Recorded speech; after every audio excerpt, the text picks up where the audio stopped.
those three big ones. There's social workers, counselors, psychologists. And so what I try to do is I try to work with people who own what they call outpatient services. So basically, it could be any three of those licensures, but outpatient services are more like the typical what you would consider kind of like come for the hour, leave in the hour type of thing.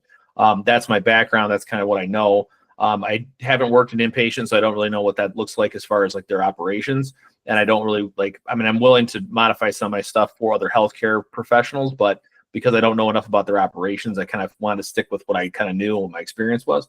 So outpatient really is more about, that's the area I kind of know, and that's where I mostly target. So it's really outpatient mental health owners and people who provide services or are clinical directors, run their own kind of practice and are looking for support in doing that and building a better, more healthy culture within their practice.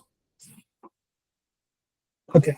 And that's strictly for mental health, and you specialize in sexual addiction because that's your background for over 9 years.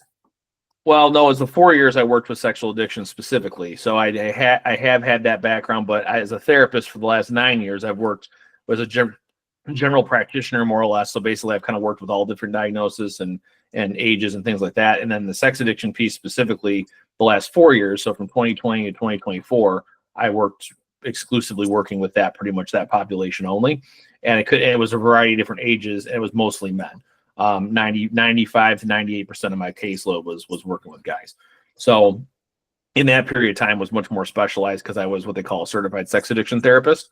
I don't hold that certification anymore, but I still have the knowledge because I have the experience. So that's kind of where my background was. In your opinion, why do you think that men are the primary person in your practice? Is it because for men, we don't have the same type of options as women would, or? Well, I do think that I know there's a growth, an increase in women that are struggling with this. I don't know that it's such an increase that it would make a huge difference for people seeing me. But we had other female therapists at that particular practice I worked at. So a lot of females would be more comfortable working with females, just like a lot of males didn't work with females because their partner wasn't comfortable with them working with a female, understandably. So that's where they ended up working with me. I would say a majority of the reason is because men are very visual oriented, so that's a big part of a lot of behavior, especially when it comes to pornography. There's an aspect of that becoming, like we were just talking about, certainly in the realm of social media and the realm of all those kind of things. The internet's all about visualization, so there's a huge piece of that where I think men mostly struggle with that aspect because that's where they kind of get drawn into. Where women might be more. Women typically, at least when it comes to sex addiction, typically are more of either like what I call serial relationships, meaning they kind of go relationship to relationship and they tend to bounce around, or they engage in like erotic literature and some stuff like that. So, but there is an increase certainly nowadays, more of visualization for women, like visual stimulation through porn, those kind of things. Yeah, I heard someone say that the reason why women wear makeup is to fool the men in terms of visualization, and why men typically lie is because the women, it's more with the sound. Yeah, auditory. Yeah, I think there certainly is an aspect of for women for sure, like auditory stimulation or auditory communication is definitely more of their style. Whereas a lot of men typically more lean toward like visual understanding. So like when you're talking to a man versus talking to a woman, you usually need to be like with women, they're more attuned to like words and like those kind of things and understanding that type of communication versus men typically more, the visual aid of it. So for me, I always had to come up with like, scenarios or situations or visualizations to compare some of the stuff we were talking about versus if I was working with women, I probably would be more focused on how to communicate it more fluently, probably is a better way of putting that. So.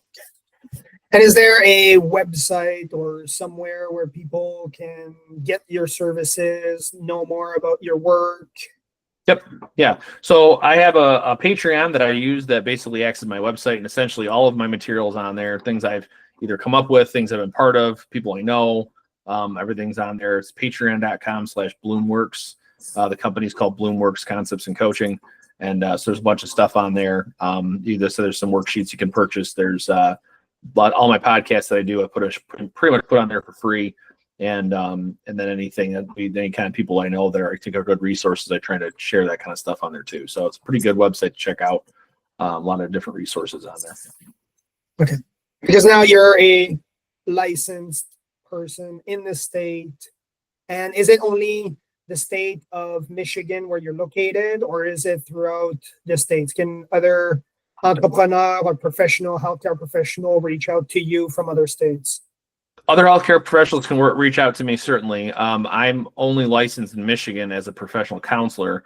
And the way it works in the United States is that every state has their own licensure. It's really annoying, but that's the way it is. And so as a professional life coaching is not licensed. It's basically just a certification. So I am certified as a life coach. But because I'm doing more of the coaching work now with the professionals, it really could be throughout the country or internationally working with people, because there's no licensure barrier to that. But if you want to work with me exclusively as a therapist, then I would only be able to work with somebody in Michigan, because that's the licensure. So that's just the way it is. Only the state of Michigan, but you're able to provide certain services outside of the states when it's not for the license perspective. Yes. Yeah, so I'm not because I'm not taking clients more. I'm trying to kind of move more toward the coaching world and consulting world. I'm not really working as a therapist specifically, outside of the couple of contracts I'm working with still. But as far as like my business now, my own personal business is mostly related to the coaching. So it could be international, it could be throughout the states. There's no real limitation to it. Yeah, because it's business focused coaching type of thing, rather than necessarily like personal therapy. For sure. So for someone who's struggling with certain, if your expertise is more in sex addicts, is there something that you would tell someone who's struggling and who doesn't think they're enough, and who you would want to assist if someone is listening to this? Yeah, if you're struggling with sex addiction, I mean, there's a lot of different things that qualify that. It doesn't necessarily mean that just because you feel you're a sex addict doesn't necessarily mean that you're diagnosable sort of as a sex addict. So there's some different things that, and again, probably don't have time right now to kind of get into that, but there's certainly some aspects of that they're true. But one of the things I guess I'd say is that if you are struggling, the first thing I can suggest is certainly reaching out to finding somebody who is a certified sex addiction therapist. So they're called the CSAT. And CSATs are kind of I definitely know there's throughout the United States and Canada, there's definitely multiple people who have that specialty. So basically it's kind of like, if you go to the doctor and the doctor specializes in, your knee. So if like you have a knee injury, you're going to go to a specialist that works only with the knees. It's the same kind of thing. CSATs only really work specifically with sex addiction. And they have a background of basically Dr. Patrick Carnes, who was kind of the leading guy who started a lot of the sex addiction research back in like the 70s and 80s. Dr. Carnes' program is really world renowned, and a lot of people use it. So it's kind of a kind of the sort of standard for sex addiction therapy and treatment. And a lot of folks who are CSATs usually will use his recovery program. So definitely something worth looking into that if you're struggling with those types of behaviors. I think the other thing is also making sure that you're putting yourself in a position where you can succeed, and that not continue to put yourself in positions where having better boundaries with the phone. One of the things I'd always tell people, those most basic rules you can start with, where don't take the phone to the bathroom or the bedroom. If the phone can be eliminated at those two places, you're going to be starting to go in a good direction, because you're getting the phone away from those associated areas where you can have most likely chances of acting out. And that includes public restrooms and work restrooms and stuff like that too. So whatever you can do about keeping your phone in a certain place, like you think about your car goes in the garage, the phone goes in someplace when you're sleeping, phone goes in a certain place when you go to the bathroom. That's a good real first step to kind of start putting some good boundaries around the phone and keeping it away from you. So you mentioned environment, Mm-hmm. you mentioned self-control, habits. We'll talk more into details into a different conversation. And then you also mentioned that do not let yourself, and I see this in many other practice, not just sex addict, to not let yourself hold yourself as a victim just based on one single diagnosis. We'll wrap this up, because I know that we'll have plenty more conversation about this. I am eager to learn more. the last question would be, because you said find a good practitioner or someone who's in that list. How could someone walk into the office and not waste their money, their time, and know that this is the practitioner that is for me, or this is the practitioner that I want to counsel me? Because there are good ones, there are bad ones. But even if you just take the good ones, there are still ones that would fit you personally. And there are some that are still good, but would only fit somebody else. So how can you, how can the listener know that it's a good practitioner and that it's a good fit for them? Yeah. So the first thing I'd say is if you're looking for a CSAT, I would Google or search out the website relating to where the CSATs specifically are. I'm trying to remember it exactly, but I will send it to you if you're interested.